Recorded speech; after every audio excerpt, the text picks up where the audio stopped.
All right, so today we'll be looking at gluconeogenesis. Gluconeogenesis. So this is a compound word. Let's just take it small, small. Get now. So here we have gluco.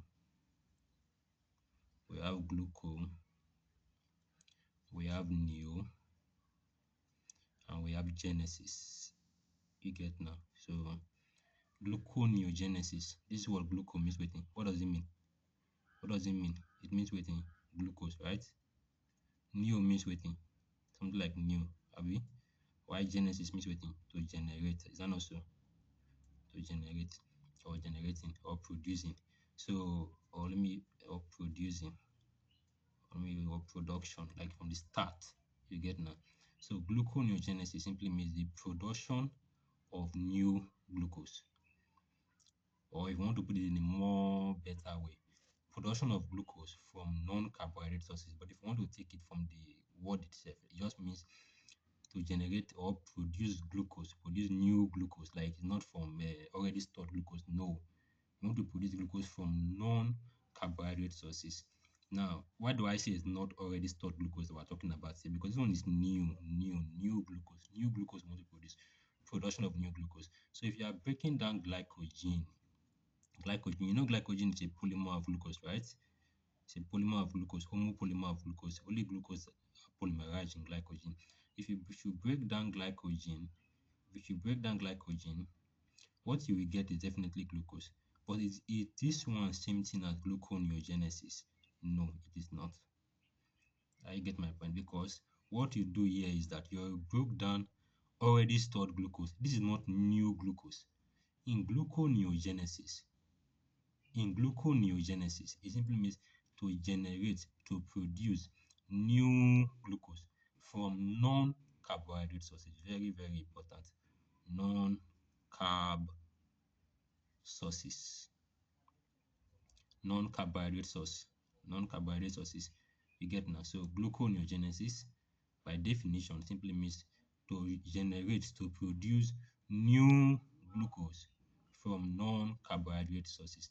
The question now is, what are these non-carbohydrate sources?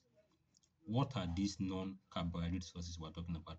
Which other source can you get glucose? Which other source can you get glucose? Can you get glucose from protein?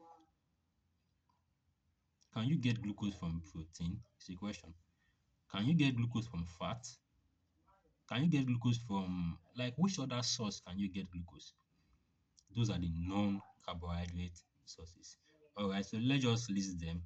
Okay, I believe we can get glucose from protein, right? What are proteins? Proteins is a polymer, and basically the monomers of proteins are called amino acids. So if I want to rephrase that statement, I can say we can get glucose from amino acid, right? Yes, we can, but not all amino acid. Only those amino acids that are able to generate glucose. What do you now call them? Glucogenic amino acid. I don't know if I get my point. AA for amino acid. All right. So glucogenic amino acid, meaning glucose generating amino acid.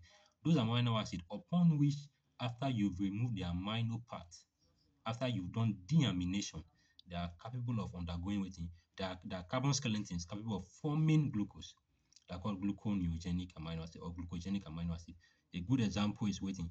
A good example is waiting alanine. So say alanine. Which other one can you think about again? Glutamate, aspartate. Those are waiting. Those are what? Glucogenic amino acid. So this is one of the non-carbohydrate sources. Another non-carbohydrate sources you can think about is maybe you'll be tempted to say, okay, I believe you want to think about fat. But please, I would like to warn you, fat is not usually a glucose. It's not usually something we can get glucose from. I don't know if you are getting my point. You can't usually get glucose from fat. Are you getting it? But you can get fat from glucose. The only way you can get glucose from fat is if you are doing something called from odd chain fatty acid. Odd chain fatty acid. Odd chain fatty acid. Odd chain fatty acid. This is the only scenario whereby fatty acid cannot form glucose. If not, fatty acid on its own can never ever form wetin? Glucose. Fatty acid cannot form glucose except odd chain fatty acid. That's why if you want to write the non-carbohydrate sources we're talking about, one, glucogenic amino acid, two, odd chain fatty acid. Example of odd chain fatty acid is wetin? Propionic acid. You get my point now? All right. Now, what did I say here? Let me just repeat that point again. I said you can never form, like, you can get fatty acid. You can get fat from carbohydrate, but you can't get carbohydrate from fat, except you are doing odd chain fatty acid, except you want to use odd chain fatty like propionic CoA. Because propionic CoA can later form succinate, propionic acid can later form propionic CoA, then subsequently it's going to form succinate CoA. And anything that make you form succinate CoA, my goodness, you are already forming. You can go and do gluconeogenesis. I will explain the pathway shortly. All right. So which other non-carbohydrate source can you think about? Which other non-carbohydrate source can you think about? Which other non-carbohydrate source can you think about? All right. So there's something called glycerol part of fat. Glycerol part of fat. Glycerol part. Basically fat is a tag that is triglycerol, right? Meaning it contains a glycerol backbone with three fatty acid. Now, this glycerol backbone can be used to form glucose. So it is glucogenic. Is what? Is glucogenic. However, the fatty acid cannot form glucose except if it is with an odd chain fatty acid. Please take note of that. Take note of that. Now, the other non-carbohydrate source the other glucogenic substrate we can also think about is what? Which other one can you think about now? Which other one can you think about? You can use waiting lactate. We can use waiting lactate.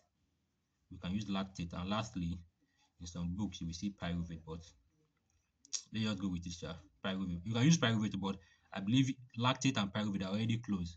But anyhow, let's just see the non-carbohydrate sources. Glucogenic amino acid, example is alanine. Odd chain fatty acid, example is a propionic acid. Then glycerol part of fat, which is this glycerol backbone, lactate and pyruvate. Now, before I end this video, I would like to um, what is the site? I don't know if I get my point. If somebody said they want to do gluconeogenesis, want to produce new glucose, where will it occur? Where will it occur? Where will that thing occur? Where does gluconeogenesis occurs? Which tissue in the body? Now, mind you, I will say something. Okay, let me just listen for you, Sha. Now, we have the liver. Definitely, if you are if you are good in biochemistry, you know that the liver is the main thing in biochemistry. You get that liver. Then we have kidney. Then we also have small intestine. These are the only ones. But majorly is waiting. Majorly is waiting. Kidney, liver, then followed by kidney, then waiting small intestine. These are the sites where gluconeogenesis can occur. Now, any site where gluconeogenesis can occur must have GLUT2 transporter. Please take note. So, any tissue capable of doing gluconeogenesis must have waiting GLUT2 transporter. Any tissue capable of doing gluconeogenesis must have GLUT2 transporter. However, there's a tissue in the human body that has GLUT2 transporter, but it's not doing gluconeogenesis. And I believe you want to take something like pancreas. Pancreas has GLUT2 transporter. The reason why they have the GLUT2 transporter is because so that they can sense the amount of glucose in the blood and subsequently release insulin. Do you understand that? All right, so let's just proceed. In this video, what I said is I give you an introduction to gluconeogenesis, glucose, new, genesis to generate, to produce glucose from new sources. It's not the same thing as glycogen breakdown, which is glycogenolysis. There are two things. This one is called glycogen. I'm not spelling it well, sha, but I know you know what I'm trying to say. Glycogenolysis. Let me put any here. But this one is glycogenolysis, like breakdown of glycogen. It's not the same thing as gluconeogenesis. Gluconeogenesis is a different concept. You are producing glucose from new sources. What are these new sources?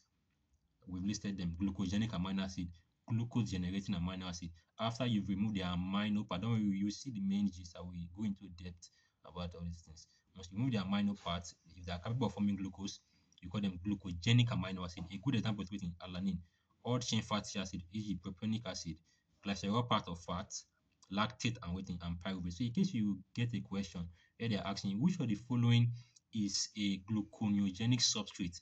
Please, these are the these are the like they are these ones. You get my point, Abi? All right. Now, mind you might not really see. You might get an option where you will see alanine, aspartate. Like they might list all the glucogenic amino acids. They are capable of listing it. You get now. So please know the glucogenic amino acid because all of them are part of the non-carbohydrate sources, are part of the glucogenic substrate. Okay. Then liver. These are the